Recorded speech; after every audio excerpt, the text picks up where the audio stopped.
Previously on Phone TV. Alright guys, welcome to Phone TV. This episode we do a rerun of an interview I did with the now Honorable Prime Minister Mottley. Let's go. Alright, so we're here on our inaugural episode of Rock the Block, and with me I have none other than Mia. And we're gonna get to learn a little bit about Mia herself. You know, we see her on TV, read about her in newspapers, but we don't really know Mia. You don't know me, Steve? I know Mia, but for the benefit of the others, we're gonna No problem. introduce her. Tell us a little bit about yourself, about you. What do you want to know? Tell me. Like, for example, tell us about you growing up. In terms of what? In terms of, you know, being young and challenges back then, I how were mean, things? like anyone else, you had to focus on school, but I was always from young, very much interested in music. I couldn't sing or play an instrument properly, so I decided to manage. Yeah. And then two, I was also interested in cricket and table tennis. So, you know, that carried me pretty much along with the schoolwork. Like everyone else, I had the same challenges. I couldn't watch TV from Sunday night to Friday evening. We couldn't go out and do certain things. I mean, the usual Bajan household where the lines of discipline were kept fairly straight. And then if you had a chance, you would then step outside and rush back in as soon as you could. Okay, so where do you go to school? Miss Carrington, Maryville Preparatory at primary, and then Queen's College. And then I went on to LSE, London School of Economics. All right, so Although I had a small stint in there for about 6 months at the United Nations International School, and my father was in New York serving at the time. all right, so what was the trends back then in terms of music, technology? What were the hot movies coming out? What was really going on? Let me put things in perspective, Steve. The first video player became, I think, out when we were about 15 years old. So the notion of videotapes, DVDs, downloading movies just wasn't there. I mean, before that it was CBC Channel 8. Then we got videos back in around late 70s, 1980. But at the same time, because we couldn't watch TV during the week, we used to listen to a lot of radio and a lot of music. So for me, in terms of reggae, it was Jimmy Cliff, Bob Marley, Third World. It was pre-dancehall. Yeah. Dancehall started to become big in the 80s, but those guys were huge. I still remember the first time I heard Redemption Song come out. And because, as I said, you couldn't watch TV, I used to listen to a lot of radio. Okay. So therefore you knew what was coming. I remember when Coming In From the Cold came out. I remember when Exodus was released as an album. You know, so those were the dominant influences. And then of course in terms of funk, it was Earth, Wind and Fire. Brothers Johnson, I came in at the end of Brothers Johnson. Those who were with Strawberry Letter Number 23 was a little ahead of me. You know, so that was the kind of thing. And then Toto and little soft rock and thing. And I'm surprised a young lady that you know about all these album releases back in the day. Spirit Gyra, that whole era of modern jazz, Spirit Gyra, Hubert Laws, all of those guys started coming in at the same time. But remember, because I had that interest in music, I kept broad, you know, and I loved old kaiso and old reggae at the time too, so that made it even sweeter. So what do you listen to and watch now? And what gadgets or technology are you into? Basically, in terms of music, still the same types of music, just different albums obviously, and more recent. I'm a big fan in terms of reggae of Tanya Stephens and Darius Riley and Dwayne Stevenson. In terms of the younger exponents of the art form. In terms of kaiso, I still believe in some of the giants. I mean, yes, you'll get good one-off calypsos, but you really can't touch Gabby, Bag, David Rudder, Sparrow, Kitchener in terms of the classic of the art form. And you know I'm a Mac person, so you won't get into this argument here with me because I ain't going with no HTC One X. For the record, Mia is Apple. I might change from a BlackBerry to a Samsung Galaxy, but no, seriously, Mac for me has worked well, largely because, as you know, it syncs everything from the iPad to the iPhone to the office, and because a lot of my work is really on the go, this is functional for me and with the iPad, so you know that. In terms of, and then I have Apple TV, because I don't get the chance to watch scheduled TV when I want, so every so often I might get a day or two to say, all right, I zoning out, I cutting off, and I would sit down and watch a whole series of something in a 12 or 18-hour period. So what series are you watching now? I actually saw a good series out of England, iTunes England, called Silk, S-I-L-K, about a Queen's Counsel, a lawyer woman Queen's Counsel up there. I've been watching Planet Earth, but that's more because I am amazed by the beauty of the earth. And also when you can watch it in high def, it's just spellbinding, you know, and for somebody who may not get to see all these things, I like it bad. And then, what was a good movie? That movie recently was Safe House with Denzel Washington. Oh, that was a wicked movie. Really? That was the last movie I watched this week. You watch Avengers? I didn't watch Avengers. You should watch Avengers. I waited to go. I couldn't get to the cinema here when it came out, and then I was preparing for budget and blah blah blah. So I get there though. Oh, what about Batman? You looking forward for Batman or no? I prefer Spider-Man to Batman. Oh no. Is it Spider-Man? Spider-Man, Batman? I just prefer Marvel. Spider-Man to Batman. Marvel. I like Spider-Man comics. I used to like Archie comics. Those were the two that I like. I wasn't a Hulk person. Occasionally Batman, them kind of things. All right, I can live with that. I can appreciate that. Spider-Man was one of my guys too, but Batman was the real. Yeah, but tell us a little bit more. You prefer WhatsApp or text messages? I end up having to use both because I got so many different types of people trying to contact me. I probably am going to move away from the BlackBerry, that's the truth. Okay. I keep the BB just for BB messaging, but half the time I forget that I have it. So it loses its functionality because if it's not instantaneous, it really thing. And with WhatsApp now, at least it allows me to integrate with the map. Pretty sure people are going to know. What club football team do you back? And we will not hold this against her. What club football team do you back? I used to like Arsenal when I was in England. Used to? I appreciate the genius of Manchester United, but I wouldn't call myself a Man U fan. Okay. I was very happy when Man City did a certain amount of trouts in a little earlier in the year, late last year, because I think that it's always good to have people nipping at your heels because it brings out the best in you. Cool, and what But I'm more a cricket fan originally. That's the irony because I ended up starting this football tournament. Yeah. But all through my life, traditionally, I was a cricket fan. Okay. I couldn't contemplate dealing. I wanted to show people that it was possible to turn a sport in Barbados semi-professional and in the region. And then I thought, to deal with cricket meant dealing with the West Indies Cricket Board. Yeah. And I thought, that's too much headache. Plus, the people who needed a voice. Football has had such a bad rep in this country for so long that even though it is one of the most popular sports, probably motorsports is the only one that equals it or eclipses it, that I felt that it was necessary to create a bridge between the sport and the money in the country that could be available to help build up the sport through sponsorship, through gate, through mobilization of people's resources in terms of paying at the gate, through paying players, etc. So that's why I went with the football, and it proved successful, certainly in terms of its acceptance by the Barbadian public. And we hope this year again to build on that.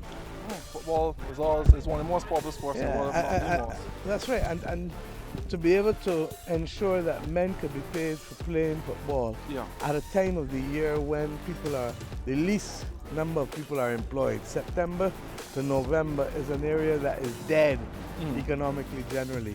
Tourism across the board in the retail sector, so that this allowed people then to be able to earn a living. We paid out over $300,000 to footballers in 10 teams, 220 footballers in a 10-week period. And this also helps increase the standard of the players. Right. So when we got World Cup coming on again, we got the boys ready. From a on a medium-term basis, hopefully. We need to start working with more youngsters. We need to start keeping people focused, and we need to show people that there's a future in it. And there's some good work being done on the island. I think the Brewsters Trust people they have a summer camp going. This week it was for coaches. Next week I think it's for 5 to 9, and then 9 to 14 and 14 to 18, different groups over the whole summer. There's some other good summer camps going on, and private organizations that are doing stuff. So there's a lot of opportunities there, but we need to have it more focused. And then part of the problem is that we need venues.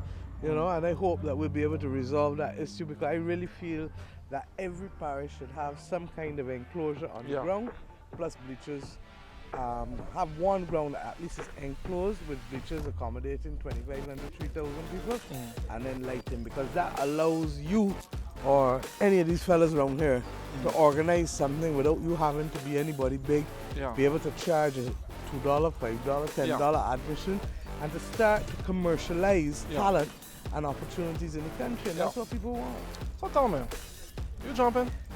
I ain't jumping this year. You want to jump in this year? Okay. I have always been the kind of person who will come on the truck, watch the truck, get off, jump a little bit, come back on. So if you like, we might see you. The last major T-shirt band that they had in Crop Over was myself and John King and Chris Allman's signature. With UE. This got to be mass, and we had what, 1,500 people at the time. That's quite a lot. In the early 90s. And trust me, I made so much rum punch down at my house. I was tired making rum punch. I made rum punch from 6 o'clock in the evening till about 3 o'clock the next morning before we went for the road. Yeah, man. You know? So I had my days of that. And you know, speaking about things you do, we're here at your South Slime. I've been here before. I quite enjoy South myself. I'm glad. So what was the idea behind this? Well, it's a way on Saturdays I see constituents. I see people from all over the island as well. As you know, there's a lot of young people who come in, have a little idea, want to talk, want a little advice, or how can I do this? How can I commercialize? How can I access assistance? At the same time, I have another crowd of people here in the background who get an opportunity to meet one another and to bridge. My pet topic is that Barbados has to create opportunities for people from different backgrounds, different ages, different genders, different races. If we don't create bridges for people to meet and create synergies, then we don't get the best of who we are. That's the beauty of the Caribbean, that's the beauty of Barbados. And we try here in our own little way. You come here, you see poor people, rich people, black people, white people, Indian people, as you know, young people, old people, flammers, people who not flamming, all kind of people. You understand? And it helps to do the little pudding and sauce to help offset, to keep the grounds a little clear and to keep the place a little clean.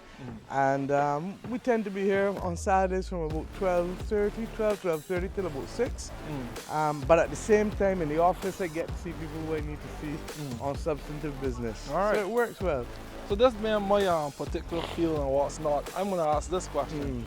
How do you feel about the progression of the creative and the technology industries? How do you think it could you just wanted to give me a chance to talk again about the $20 million fund that we've promised to establish once we go back into government for redefining innovation, especially in areas of technology and new industries, cultural industries.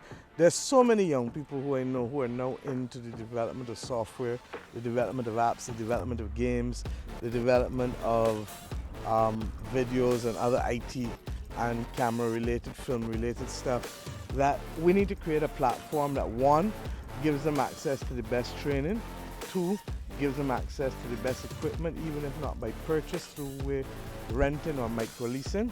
Three, gives them access to the platforms that make the determination as to where things are distributed. So our weakness in music, as with small hotels and tourism, as with small manufacturing, is always distribution and promotion. Most of our innovators don't have the depth of pockets to cover the marketing costs or the distribution costs that are necessary.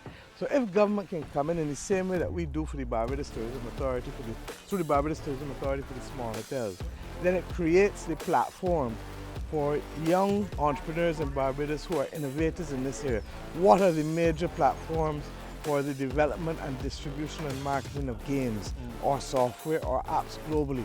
How can we get a team there? Just as we send a team now of musicians to Midem in France as one of the major music conferences. How can we get that kind of presence with the government helping the underwriting of that? And then at the same time, pick some winners in terms of those that may need a little more push to make the final distance. Because remember, our development costs are fractional in comparison to other countries and other people across the world. So therefore we need far less to get a return. It's like music. We can produce a song here and a good song and market it probably for less than 10,000 US. So therefore, a fella makes a serious return if he's able to sell and have concerts that bring in 100,000 US is a 10 times return for him. That same person recording in the States is going to record for 150, 200,000 US.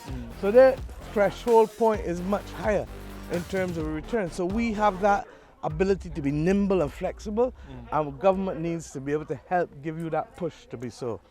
All right. We also need to be able to have some labs, I believe, where people can go in and process and synergies can come together, because I don't know what's going to happen when you and this one and that one come together, because that's synergy creates or enhances genius. Yeah. Synergy enhances genius. Collaboration, definitely. All right, so I really can't do Rock the Block without talking about another issue. You know, we got a lot of youngsters, and I always tell people there are a lot of talented, individuals there in Barbados. So you encounter a lot of people with very high IQs that want to have a lot of opportunities on the block. They're talking about the things they would like to do, the things they can't do. They would like to get a job, they like to do this. I don't know how do you see going forward? How can we help these people? And what? Because I mean, they are the youth and they are tomorrow, and they really need to get. And the number is growing, right? It's a hard time for young people, but it's a good time also to be young. And what do I mean by that? Most young people feel, man, the others before me had it easier. But if ever you have to face hardship, it is better to do it when you're young and with minimal responsibilities than when you're older and have multiple responsibilities. And there is something about facing difficulties that builds character. Look, the first time I ran in the elections, I lost. It is the best thing that ever happened to me, because it taught me what to do and what not to do. That should always be a humbling experience. So that's what I mean when I say that it is hard, but it's also the best time for you to go through this type of experience. Now, one of the things that bothers me, and I keep talking about it, is that in a sense, since independence, we've created new forms of establishment without realizing that there's still a lot of people trying to knock on the windows and knock on the doors to get inside. And in the same way that the old people used to tell you, open the windows and air the house, we almost have to open the windows and air the nation. So that you don't have to know somebody, you don't have to beg a favor, you don't have to plead with somebody, man, give me a chance, or I want to meet this person to talk to me, I got this thing that I want to do. You should be able to, on merit, be able to access funding, access opportunities, see people, have appointments without having to know somebody. You should not have to tell people, this is who I am, or this is where I come from, or I need a favor. All that nonsense. The only way we are going to build the best type of society is by creating the platform for opportunity. Nobody knew when Gary Shaw was going to be the best cricketer in the world, where he was coming from, but he had an opportunity to play cricket and he was nurtured in that environment. Nobody knows who's going to be the next Bill Gates or Steve Jobs. It could be out of here. But if we don't create the opportunities and the platforms for people to be able, first and foremost, to be exposed and then to find their way. That's why when I was the Minister of Youth and Culture, I invested so heavily in sports and cultural training island-wide through the Ministry of Youth Affairs, because I don't know where the next genius is. I can carry you now and show you people whose family never went to university, who touched a volleyball and ended up being so good at volleyball that they ended up with scholarships to the US and have come back down here now and are teaching in a way that if they had never gone to that training program that evening, they would not be a recipient of a first degree and a master's degree in teaching and be the first body in their family to go to university. And that's what I mean about opening up. You know that right now, I don't ask the question, you come and meet me and tell me you want to talk to me. And we start talking a year, 18 months ago. And I believe that it takes me 2 minutes to listen to somebody and to determine, can I help? And if I can't, who can help? And if you can give yourself that opportunity to be generous of spirit, so that you can listen to somebody for 2-3 minutes and make that judgment and either help them or point them in the right direction, then we'd be a better place. Because there's a golden rule that all of us learned when we were small. Do unto others as you would have them do unto you. Definitely. And that was one of the things that stick with me from my granny, God bless her soul. Exactly. I remember that. I tell people that every day. If you live by that rule, you can't go wrong. If you don't want to be treated badly, don't treat nobody badly. And another thing, I'm glad I heard you says that I'm glad the understanding that a platform needs to be developed to give opportunities to those that need it the most. And to be honest, I think it's definitely necessary. So And that's why I feel that the media needs to be open. Now, luckily, internet has opened up other opportunities. yeah, But the notion that we have a monopoly in television, that you should be able to regulate who has the right to speak through broadcast, is a nonsense. Yes, you license people to control them, to make sure that there's no lewdness, etc. But the market will determine, the people will determine who they want to listen to or who they want to watch. Give people a chance to open up and express themselves. indeed. So in terms of restaurants, where you like to eat? You want your sister to abuse me now? At the high end, the low end, the middle end, I like food, as you can see. I try to control it, but Saturday would tell you, since I like sauce, I like pork. Yeah.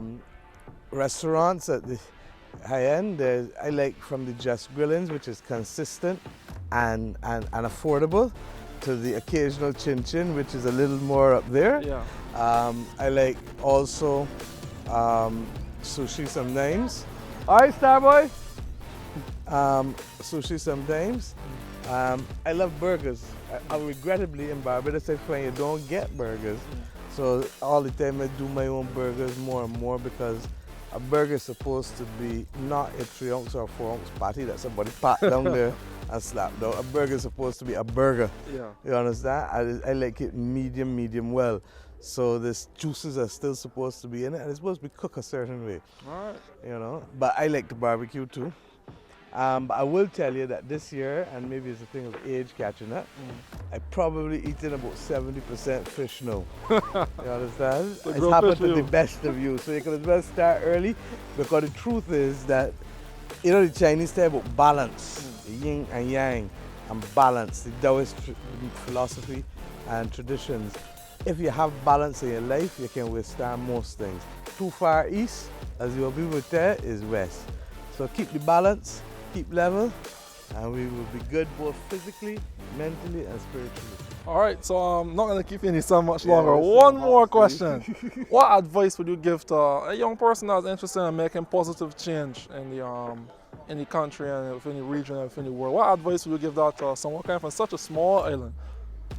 What can an individual do? Start with the small things and build up.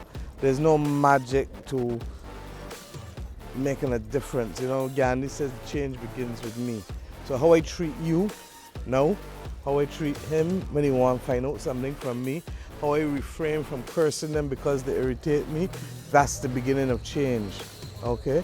And if people begin to understand that the small things eventually lead to the medium things and then the large things, then those are the things that make change monumental and transformational in the end. You know, one of the problems that we have is that colonialism set out to rule and divide. But our natural culture, particularly the majority coming from the African and Amerindian cultures, is essentially about the circle and consensus, which is different from the linear aspects of an accusatorial, adversarial system. And in a sense, we are trying to manage both, because one was imposed on us through governance, but the other one is inherent in us. And the only way we're going to be able to do it is by learning to change how we deal with people. So some of the small changes. Somebody can tell you that they don't like X without telling you they don't like you. A statement of disagreement on a fact is not a statement that the person doesn't like you. That is one of the biggest changes that young people can do to change from previous generations, because it is the sociology of smallness that is hanging us as a people and as a country. I can say to you, Steve, I don't like how you filming that, but I still love Steve Fangafat. You will have to. With that smile, I got a choice. But you understand what I'm saying? All right, David. So that those are the things that we have to begin to appreciate in terms of the small things that make a difference. Being there for people who can't take care of themselves, big difference. All right, thanks for tuning in to this Throwback Thursday from TV Reruns. This was a fun interview with, at that point, I don't think she was even the opposition leader, the now Honorable Mia Mottley. It gave us a lot of insight into her thinking, how she was raised, a lot of the stuff she did in her youth. I look back at it, one of my favorite videos that I have ever done, Very proud of where she is now and where she will take the country. On that note, we're going to sign out. If you like the video, please feel free to share, like, and subscribe. And if you have any questions or comments, put them down below. It was lovely to have you guys. Enjoy.